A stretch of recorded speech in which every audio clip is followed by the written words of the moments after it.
మీ ఇంట్లో మొదటి కోటీశ్వరుడు మీరే అవ్వాలనుకుంటున్నారా? ఈ ఫైనాన్షియల్ వెబినార్ లో ఇప్పుడే జాయిన్ అవ్వండి. నమస్తే, వెల్కమ్ టు సుమన్ టీవీ. నా పేరు రమ రాజేష్. ఈ వీడియోలోని అప్పు చేసి ఇన్వెస్ట్మెంట్ చేయొచ్చా లేదా, దీని గురించి డీటెయిల్గా తెలుసుకుందాము. రీసెంట్గా నా క్లయింట్ నా దగ్గర ఇన్వెస్ట్ చేస్తున్న ఒక క్లయింట్ వచ్చి నాతోని ఈ ప్రాబ్లమ్ని డిస్కస్ చేశారు. ఆయన డిస్కస్ చేసే వరకు కూడా ఇంత పెద్ద ప్రాబ్లం అవుతుంది అని నేను ఎక్స్పెక్ట్ చేయలేదు. మేము చాలాసార్లు వీడియోలో చెప్తూ ఉంటాం, అప్పు చేసి దయచేసి ఇన్వెస్ట్మెంట్లు చేయొద్దు, మార్కెట్ పడిపోయింది పర్వాలేదని చెప్తూ ఉంటాం. కానీ ఒక కేస్ స్టడీ తీసుకొని ఆ కేస్ స్టడీలో ఆయన చేసిన మిస్టేక్స్ ఏంటి, అలాంటి మిస్టేక్స్ మీరు చేయకుండా ఉండాలి అంటే ఏం చేయాలి అని తెలుసుకుందాం ఈ పర్టికులర్ వీడియోలోని. సో నా క్లయింట్ ఏం చేశారంటే, ఆయన నాకు కాల్ చేసే ముందు ఇట్లా నా దగ్గర ఒక 10 లక్షలు ఉన్నాయి మేడం, నేను ఇన్వెస్ట్ చేయాలనుకుంటున్నాను అని ఫోన్ చేశారు. ఓకే, సో నాకు ఆయన గురించి అంతా తెలుసు. బికాస్ యాజ్ అ క్లయింట్ నాకు ఆయన ఫైనాన్షియల్ స్టేటస్ డీటెయిల్స్ అన్నీ తెలుసు. అతనికి నెలకి ₹1,00,000 జీతం వస్తుంది. సో నెలకి 1,00,000 శాలరీకి తగ్గినట్టుగానే ఇన్వెస్ట్మెంట్స్, సేవింగ్స్ అన్ని ప్రాపర్గా ప్లాన్ అయిపోయి, అంతకు మించి ఎక్స్ట్రాగా ఆయన సేవ్ చేయడానికి ఏమి మనీ అయితే మిగలదు. సో నేను అడిగాను క్లయింట్కి, అంటే అతనికి సరే ఏంటి మీకు ఏమైనా ల్యాండ్ ఏమైనా సెల్ చేశారా, లేకపోతే కంపెనీలో ఏమైనా బోనస్ వచ్చిందా, ప్రమోషన్ ఏమైనా వచ్చిందా, ఎక్కడి నుంచి 10 lakhs మీకు వచ్చాయి అని. సో అప్పుడు నాకు ఆయన చెప్పిన పాయింట్ ఏంటి అంటే, మేడం నేను లోన్ తీసుకున్నానండి, బికాజ్ ఇప్పుడు మార్కెట్ పడిపోతూ ఉంది కదా, ఈ పడిపోతున్న మార్కెట్లో ఇన్వెస్ట్ చేయడానికి నేను లోన్ తీసుకున్నాను. ఆ లోన్ తీసుకొని నేను దాన్ని ఇప్పుడు ఇన్వెస్ట్ చేయడానికి రెడీగా ఉంటున్నానని. సో ఇది నేను షాక్ అయిపోయాను. నేను అందరికీ ఎక్కడ చూసినా కూడా నేను ప్రతి ఒక్కరికి చెప్పేది ఏంటి అంటే, లోన్ తీసుకొని ఇన్వెస్ట్మెంట్ చేయకండి అని నేను ఎప్పుడు చెప్తూ ఉంటాను. అయినా కూడా నా క్లయింట్ ఇట్లా అవ్వడంతో, ఇదేంటి సార్ లోన్ ఎందుకు తీసుకున్నారు, ఇప్పుడు ఆ లోన్ తీసుకున్నారు సరే, ఇన్వెస్ట్మెంట్స్ అయితే అన్ని ఎస్ఐపిలో ఉన్నాయి, మరి ఇప్పుడు ఈ లోన్ని మీరు ఎలా తీరుస్తారు అంటే, నెక్స్ట్ మంత్ నుంచి నాకు అంటే ఏప్రిల్ నుంచి ఆయనకి శాలరీ పెరుగుతుందంట. సో ఆ పెరిగిన శాలరీతోని ఈఎంఐ ఒక్క నెల ఇబ్బంది పడతాను మేడం, ఆ నెక్స్ట్ నుంచి నాకు శాలరీ పెరుగుతుంది కాబట్టి ఆ పెరిగిన దాంతో ఈఎంఐ కట్టుకుంటాను, అలా నేను ప్లాన్ చేసుకున్నాను అని చెప్పారనమాట. సో ఇతని ఎగ్జాంపుల్లోని ఆయన చేసిన మిస్టేక్స్ ఏమున్నాయో నేను మీకు ఎక్స్ప్లెయిన్ చేస్తూ, ఇలాంటి సిచ్యువేషన్లో కనుక మీరుంటే, ఇలాంటి డెసిషన్ని మీరు తీసుకోవాలనుకుంటే మీకు ఆ డెసిషన్ తీసుకోవడానికి హెల్ప్ అవుతుందని ఈ పర్టికులర్ వీడియో అనమాట. సో నేను ఆయన అడిగిన ఫస్ట్ క్వశ్చన్ అదే. ఒక 2 నెలల తర్వాత మీకు పెరుగుతుంది జీతం, సో అర్థమవుతుంది, 1-2 monthsలో శాలరీ పెరుగుతుంది, దాంతో ఈఎంఐ తీరుస్తాను అంటున్నారు సరే. ఇప్పుడు ఆ 1-2 monthsలోని మీ పిల్లల స్కూల్ ఫీజు పెరిగింది అనుకుందాం, లేదంటే మీ ఇంటి మెయింటెనెన్స్ పెరిగింది అనుకుందాం, లేదా మీ జాబ్ పోయింది అనుకుందాం, దానికేంటి సార్ పరిస్థితి, దానికేమైనా ప్లాన్ ఉందా మీ దగ్గర అంటే, ఆయన దగ్గర అలాంటి ప్లాన్ లేదు. అవునండి, నేను ఈ విషయం నేను ఆలోచించలేదు. అంటే ఇలాంటి ప్రాబ్లమ్స్ ఎలా వస్తాయండి, అన్నీ బాగానే ఉన్నాయి కదా, ఇప్పుడైతే మా పిల్లల స్కూల్ ఫీజులు అయితే మాకేమీ ఇంటిమేషన్ రాలేదు పెరుగుతుంది అనేసి, నాకు ఇంటి మెయింటెనెన్స్ కూడా పెరుగుతుంది అని ఏమీ ఎలాంటి ఇంటిమేషన్ రాలేదు. సో అలాంటప్పుడు ఈ ప్రాబ్లం ఎందుకు వస్తుంది అని. సరే సార్, ఒకవేళ మీ జాబ్ పోతే పరిస్థితి ఏంటి? అక్కడ ఆలోచించారాయన. అవునండి, జాబ్ పోతే మాత్రం నేనేం జేయలేను. అంటే కంపెనీలో అయితే కొన్ని ఒడిదుడుకులైతే ఉన్నాయి. జీతం అయితే పెరుగుతుంది, బట్ జాబ్‌కైతే గ్యారంటీ లేదు అనేసి. సో మరి చేతిలో లేని డబ్బులు తీసుకొని ఇన్వెస్ట్‌మెంట్ చేయాలన్న ఆలోచన మీకెక్కడి నుంచొచ్చింది? మీ దగ్గర లేని డబ్బులు తీసుకొని ఇన్వెస్ట్‌మెంట్ ఎందుకు చేయాలనుకుంటున్నారు? ఎక్కడి నుంచి చేయాలనుకుంటున్నారంటే, అక్కడ ఆయన చెప్పిన సెకండ్ ఇంపార్టెంట్ పాయింట్, వాళ్ళ ఫ్రెండ్స్ అండ్ కొలీగ్స్ ఇప్పుడు మార్కెట్‌లో ఇన్వెస్ట్ చేస్తున్నారు. వాళ్ళ వచ్చిన యూనిట్స్ పెరిగాయి. సో ఇప్పుడు నాకు చాలా తక్కువకొచ్చింది, నేను రూపీ కాస్ట్ యావరేజింగ్ చేసుకున్నాను ఇలాగా ఇన్వెస్ట్ చేయడం వల్ల అని చెప్తూ ఉంటే, ఒక పక్క న్యూస్‌లో అదే వింటున్నారు, ఇంకో పక్క ఫ్రెండ్స్ అదే చెప్తున్నారు, ఇంకో పక్క కొలీగ్స్ అదే చెప్తున్నారు. అన్ని వైపుల నుంచి ఇదే మాటలు విని ఆయనలో కూడా ఒక భయం పట్టుకుంది. అమ్మో! ఈ ఆపర్చునిటీ నేను మిస్ అయిపోతానేమో అన్న భయానికి, నాకు కూడా ఇందులో కావాలి, అంటే ఇందులో నేను కూడా ఎంతో కొంత తెచ్చుకోవాలి. మహా అయితే ఏముంది, ఈఎంఐకెళ్తది, ఎళ్ళింది.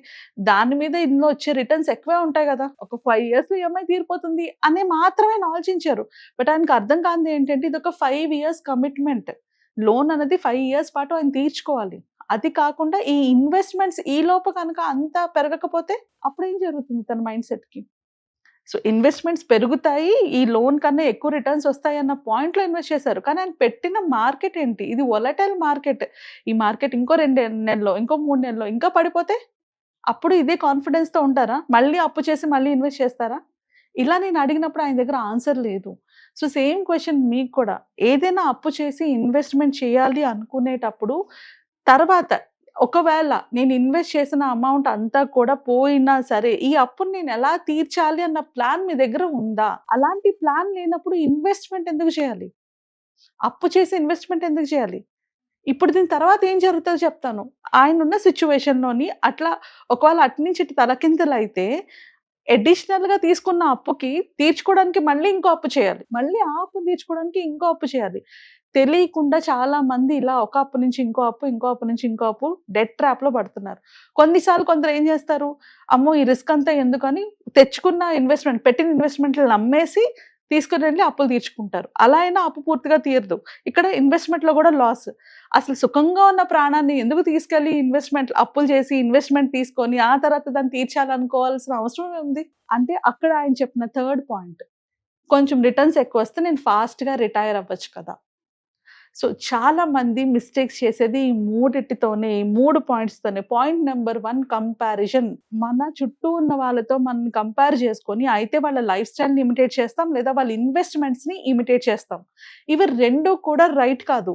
ఎందుకంటే వాళ్ళ లైఫ్ వాళ్ళది, మన లైఫ్ మనది. మనం ఆళ్ళ లైఫ్ స్టైల్, వాళ్ళ ఇన్వెస్ట్‌మెంట్స్‌ని ఇమిటేట్ చేయడం స్టార్ట్ చేస్తే, వాళ్ళకొక బ్యాకప్ ప్లాన్ ఉండుంటుంది. మీకు ఆ ప్లాన్ ఉందా? మీకు ఆ నాలెడ్జ్ ఉందా? లేదు. అలా మనం కంపేర్ చేసుకున్నప్పుడు వచ్చే లాస్ ఏదైతే ఉందో, దాన్ని హ్యాండిల్ చేయడం తెలియక పానిక్ అవుతాం.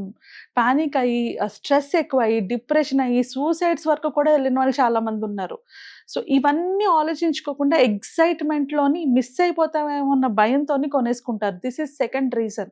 ఫస్ట్ కంపేర్ చేసుకుంటాం. తర్వాత ఎక్సైట్‌మెంట్ అండ్ ఫోమోతో కొనేసుకుంటాం. అంటే ఇంకొక బ్యాకప్ ప్లాన్ ఉండదు. కొనేసుకుంటాం. అండ్ దీని థర్డ్ రీజన్ ఏంటి అంటే, సో, ఆ కొనుక్కున్నది గనక మనకు కావాల్సినట్టు రిటర్న్స్ రాకపోతే మనం డెట్ ట్రాప్‌లో పడిపోతాం.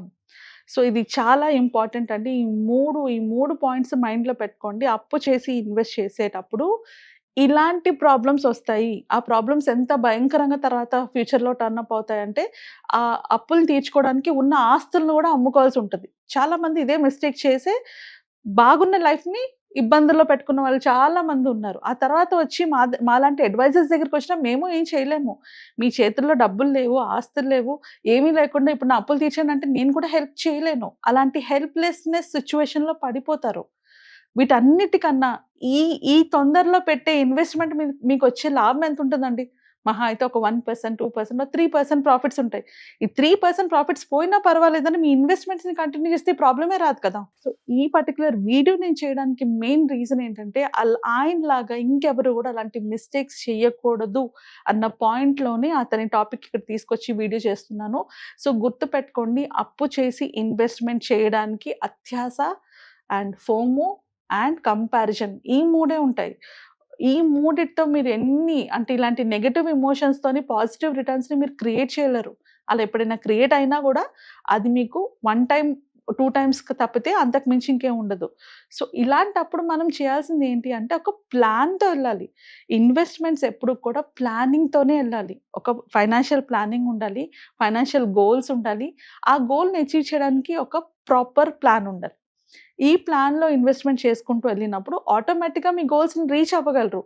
దీన్ని కాంప్లికేట్ చేసుకొని లేని ప్రాబ్లమ్స్‌లో పడుతూ ఉన్నారు చాలామంది. ఇలాంటి ప్రాబ్లమ్స్‌లో పడకుండా ఉండాలి అంటే ఎక్సైట్‌మెంట్‌తో ఇన్వెస్ట్‌మెంట్స్ కాదు, ఆలోచించి ఇన్వెస్ట్‌మెంట్ ప్లానింగ్ చేసుకోవాలి. ఇప్పుడు మిస్ అవుతున్నానన్న ఎక్సైట్‌మెంట్‌తో ఆలోచిస్తే ఒకవేళ లాస్ అయితే పరిస్థితి ఏంటి అన్న వైపు కూడా ఆలోచించుకోవాలి. ఇప్పుడు మీ దగ్గర ఆస్తులున్నాయా? లేకపోతే ఇంకేమైనా ఉన్నాయా? ఇది నేను అనుకున్నట్టు వెళ్ళకపోతే నేను దీన్ని నమ్మి బయట పడగలనా? నా ఫ్యామిలీ నేను హ్యాపీగా బయట పడగలమా? అన్న ప్లాన్ ఉండాలి. సో, ఫస్ట్ ఆఫ్ ఆల్ ఈ 1, 2% కోసం వెనక పరిగెత్తొద్దు. మీ దగ్గర ఉంటే ఇన్వెస్ట్ చేయండి. లేకపోతే ఇన్వెస్ట్‌మెంటే చేయొద్దు. ఇలాంటివి ప్రతిసారి జరుగుతూనే ఉంటాయి. Stock market is a volatile market. Mutual ఫండ్స్‌లోని అది ఈక్విటీ మ్యూచువల్ ఫండ్స్ ఇలాంటి వోలటిలిటీకి అవుతూనే ఉంటుంది. నేను ఇంకో వీడియోలో చెప్పాను. మనకి 3 ఫేజెస్ ఉంటాయి. కంపల్సరీగా ఈ మ్యూచువల్ ఫండ్స్‌లో గాని, స్టాక్ మార్కెట్‌లో గాని ఇన్వెస్ట్ చేసేటప్పుడు వాటికి 3 ఫేజెస్ ఉంటాయి. ఒక ఫేజ్ ఏంటి అంటే డిసప్పాయింట్‌మెంట్ ఫేజ్. సో, డిసప్పాయింట్‌మెంట్ ఫేజ్‌లో మనకి తక్కువ రిటర్న్స్‌కి వస్తా ఉంటాయి. సో, ఆ నెక్స్ట్ ఫేజ్ ఇరిటేషన్ ఫేజ్. అంటే ఇప్పుడు మనం ఉంటున్న ఫేజ్. మన మార్కెట్‌లో మనం పెట్టిన డబ్బులు కూడా లాసెస్‌లోకెళ్ళిపోతది. ఆ తర్వాత ఫేజ్ బుల్ ఫేజ్. ఈ 3 ఫేజెస్ కంటిన్యూయస్‌గా రిపీట్ అవుతూనే ఉంటాయి. అలా రిపీట్ అవ్వడం వల్లే మనం ఎక్కువ రిటర్న్స్‌ని గ్యాదర్ చేసుకోగలం. ఇప్పుడు మిస్ అయితే నెక్స్ట్ ఫేజ్‌లో ట్రై చేయండి. అప్పుడు మిస్ అయితే ఆ నెక్స్ట్ ఫేజ్‌లో ట్రై చేయండి. అంతేగాని లేని డబ్బులు తీసుకొనొచ్చి ఎక్స్‌ట్రా రిటర్న్స్‌ని ఇంక చేసుకోవాలని మాత్రం అస్సలు ప్రయత్నించొద్దు.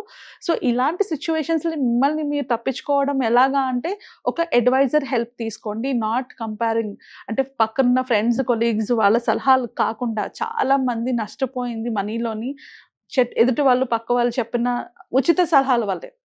వీళ్ళు చెప్తున్న వాళ్ళకి వీళ్ళకి అన్నీ బానే ఉంటాయి. అంటే వీళ్ళకి ఆస్తులుంటే కావాలంటే అమ్ముకొని ఎళ్ళే సిట్యుయేషన్‌లో ఉంటారు.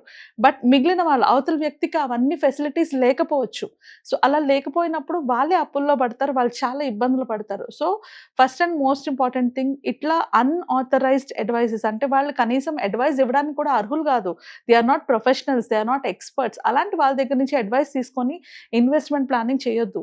మీకు అలాంటి ఇన్వెస్ట్‌మెంట్ అడ్వైజెస్ ఏమైనా కావాలంటే ఎవరైనా అడ్వైజర్ దగ్గరికెళ్ళండి. లేకపోతే నా దగ్గరకొచ్చిన నేనైనా హెల్ప్ చేస్తాను. బట్ అన్‌వాంటెడ్ అడ్వైజెస్ తీసుకోకండి. అండ్ సెకండ్ థింగ్ చాలా మంది మీలోని ఇన్వెస్ట్‌మెంట్ చేసేటప్పుడు అడ్వైజర్ దగ్గరకో, డిస్ట్రిబ్యూటర్ దగ్గరకో వెళ్లి ఇన్వెస్ట్‌మెంట్ చేస్తుంటారు. బట్ ఇలాంటి డెసిషన్స్ తీసుకునేటప్పుడు వాళ్ళని అడగరు. సో, మీరు ఆల్రెడీ వాళ్ళ ద్వారా ఇన్వెస్ట్‌మెంట్ చేస్తున్నప్పుడు వాళ్ళకి ఒక మాట కనుక్కోండి. ఎవరు ఎన్ని చెప్పినా గూడా మీరెవరి దగ్గరైతే ఇన్వెస్ట్ చేస్తున్నారో వాళ్ళని ఒక మాట కనుక్కొని ఇది కరెక్టేనా కాదా అని తెలుసుకొని ఇన్వెస్ట్‌మెంట్ చేయండి. And next and important thing మనకి ఇలాంటి ఫేజెస్ ఎప్పుడు వస్తుంటాయి. ఇప్పుడు కాకపోతే ఇంకొకసారి వస్తుంది అన్న పాయింట్ మైండ్‌లో పెట్టుకోండి. ఇది తప్పితే మళ్ళీ రాదు అన్నది కాదు. ఖచ్చితంగా ఇలాంటివి స్టాక్ మార్కెట్‌లో ఎప్పుడు జరుగుతూ ఉంటాయి. అండ్ ఎప్పుడు కూడా ఫోమోతో కొనుక్కోవద్దు. అంటే పోతుందేమో, మిస్ అవుతానేమో అని కొనొద్దు. మనం ఆ భయంలోనే చాలా మిస్టేక్స్ చేస్తాం. సో, ఇవన్నీ మైండ్‌లో పెట్టుకొని మీరు ఫైనాన్షియల్‌గా మంచి డెసిషన్స్ తీసుకుంటారనుకుంటున్నాను. సో, ఎప్పుడైనా కూడా ఎక్సైట్‌మెంట్ కాకుండా ఆ ఇన్వెస్ట్‌మెంట్‌ని మనం ఎక్సైట్‌మెంట్‌తో ఇన్వెస్ట్‌మెంట్ చేస్తే అదొక ఆబ్స్టికలే అవుతుంది గానీ, అదొక ఇన్వెస్ట్‌మెంట్ అవ్వదు. అది గుర్తుపెట్టుకొని ఇన్వెస్ట్‌మెంట్ పరంగా మంచి డెసిషన్స్ తీసుకోండి. మిస్టేక్స్ మాత్రం చేయొద్దు ఫైనాన్షియల్ ప్లానింగ్‌లోని. అలాంటి డౌట్స్ ఏవన్నా మీకు ఉంటే మీరు కింద స్క్రోల్ అవుతున్న నంబర్‌కి కాల్ చేసి అపాయింట్‌మెంట్ బుక్ చేసుకోవచ్చు. లేదా మీకు తెలిసిన అడ్వైజర్‌ని కూడా కనుక్కోవచ్చు. ఓకే. నమస్తే.